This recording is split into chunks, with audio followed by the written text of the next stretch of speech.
everyone, we are a nursing student from Southwestern University FENMA. We are here at the Anytime Fitness Gym to gather an interview with the instructor of the gym together with my members. So here we are.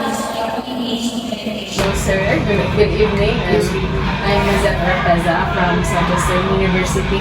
So we have a few questions here today, sir. So the first question is, what type of lifestyle do you have at present, and why did you choose this kind of lifestyle? Alright, so I would say good evening to all of you. Thank you so much for the opportunity also. Ako din yung interview this time. So, what kind of lifestyle do I have? Yes.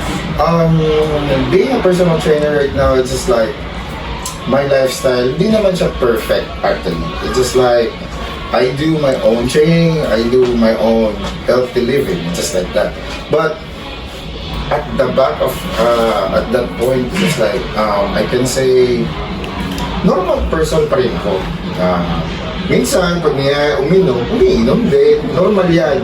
Kumakain na medyo masarap.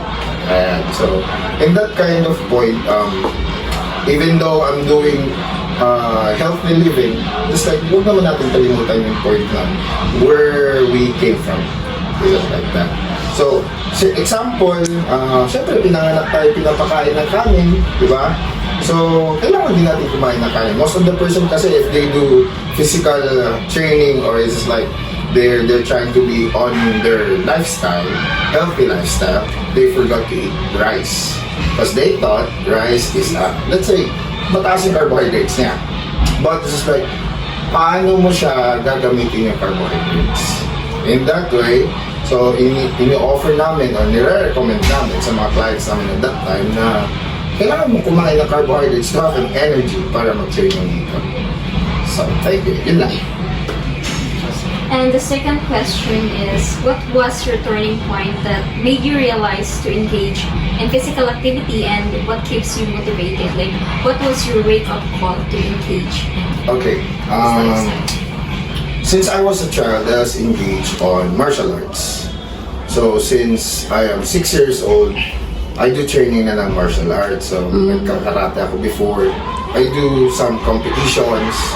I do CrossFit.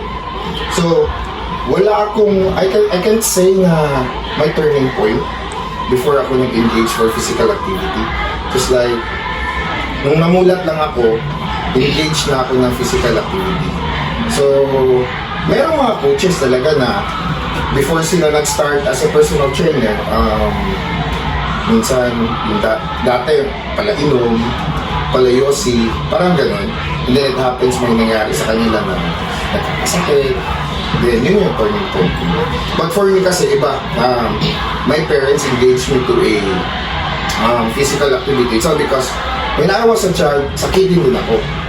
So, I have some complications, maraming mga complications. So, yung ginagawa nila sa akin is kailangan ko magkaroon ng physical activity. That's why when I was 6, nag-start na ako ng mga physical activity, martial arts, until I goes training for a personal trainer, yung mga training specializations, just like that. And also, I do anabolics also. Yung mga kalaban niya, di ba? Anabolics, yung sinasabi nila steroids. Okay, mostly kasi pag sinasabing steroids, bawal yan, nakakasama, nakakapatay. But it's like, yung ginagawa ko naman, hindi ko pinopromote. Nag-study na ako for it para masabi ko yung totoong nangyayari sa katawan if we do steroids. Mostly mga ginagawa o mga gamot meron din steroids, like antihistamine, steroids, but not anabolics. Alright, thank you so much. Okay, for the last question, sir, as an exercise enthusiast or regular exerciser, what will you advise a person with no interest in engaging physical activity? Alright, marami na akong nakakasalubong ng mga clients just like that question. Mostly, they do physical activity or they do exercise pag nagkakasakit po sila. Or they feel something wrong on their body.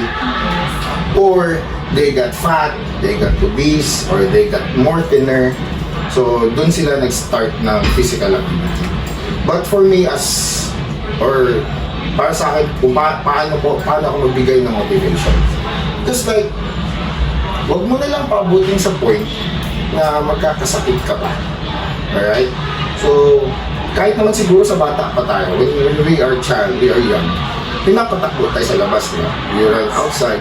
The problem right now, yung mga generations kasi ngayon, they're like more on tablets, more on phones, more on online games. So, yung mga nakakasalubong ko ngayon dito, mostly mga estudyante. Because they are very, very sedentary. Mostly, sinasabi nila na higa, kain, laro, tulog, higa, kain. Yun yung mga ginagawa nila. Then it happens, tumataba, pumapayat, yun yung mga nangyayari. So, to them, para ma-motivate sila, yun nga sinasabi ko, don't wait for some reason na may mangyari pa sa'yo before ka mag-start. Why not start it right now? Alright, that's it.